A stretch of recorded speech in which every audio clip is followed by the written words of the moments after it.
अस्सलाम वालेकुम दोस्तों। अगरचे उम्मत मुसलमान की तारीख़ फ़नून हरब और जंगी कारनामों की मिसालों से भरी पड़ी है, लेकिन मगरबी मौरख़ीन की नज़र इस पर कभी नहीं पड़ी। मौरख़ीन को नपोलियन बोनापार्ट, जूलियस कैसर और चंगेज़ खान के अलावा कुछ नज़र ही नहीं आता। अगरचे ये जर्नैल भी अपनी जगह फ़न हरब के माहिर थे और उन्होंने बड़े बड़े दुश्मनों को शिकस्त दी थी, लेकिन तारीख़ इस्लाम का एक ऐसा जर्नैल भी है जिसका तज़किरा दुनिया की जंगी तारीख़ में लाजमी होना चाहिए। इस निडर और नाकाबिल शिकस्त जर्नैल का नाम खालिद बिन वलीद है।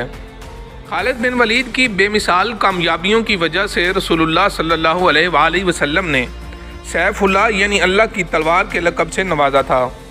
खालिद बिन वलीद 6वीं सदी के आखिर में कुरैश के कबीले बनी मुखज़्ज़म में पैदा हुए। इस कबीले के लोग जंगजू थे और जंगी मकासद के लिए घोड़े पालते थे।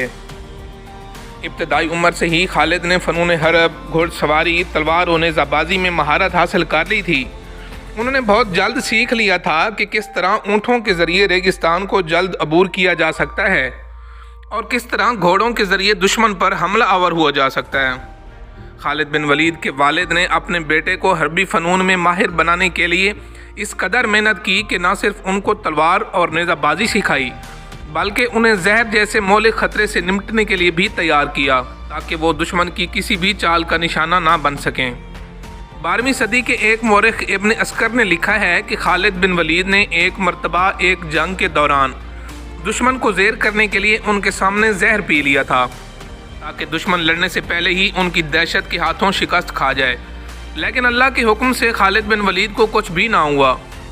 इस्लाम कबूल करने से काबिल जंग ओहद में मुसलमानों का शदीद जानी और माली नुकसान भी खालिद बिन वलीद की जंगी हिकमत अमली का सबूत था।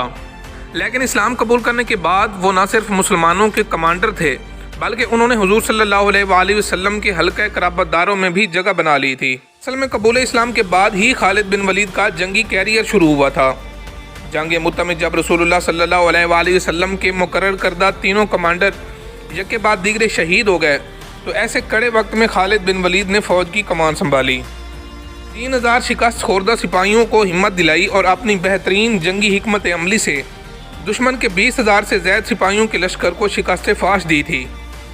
खालिद बिन वलीद की कमान में मुसलमानों ने इस कदर जंगों में फ़तह हासिल की कि मुसलमानों में यह तासर फैल गया कि हमारी फतूहात सिर्फ खालिद बिन वलीद की वजह से हैं, अगर ये ना हो तो हम शायद जंगों में हार जाएं।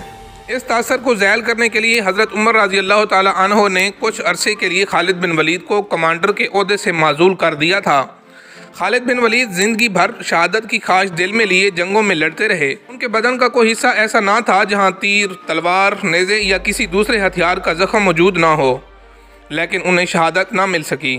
उलमाए कराम इस ज़िमन में बताते हैं कि उन्हें चूँकि सैफुल्लाह यानी अल्लाह की तलवार का लक़ब दिया गया था, इसलिए उन्हें मैदान जंग में शहादत नसीब ना हो सकी, क्योंकि किसी को मजाल नहीं कि अल्लाह की तलवार को शिकस्त दे सके। ज़िंदगी भर खालिद बिन वलीद के हाथ में तलवार का दस्ता रहा और वो अल्लाह की राह में जिहाद करते रहे। इसके साथ ही आज की वीडियो इख्तिताम पजीर होती है। मिलते हैं एक नेक्स्ट वीडियो के साथ। Thanks for watching. अल्लाह हाफिज़।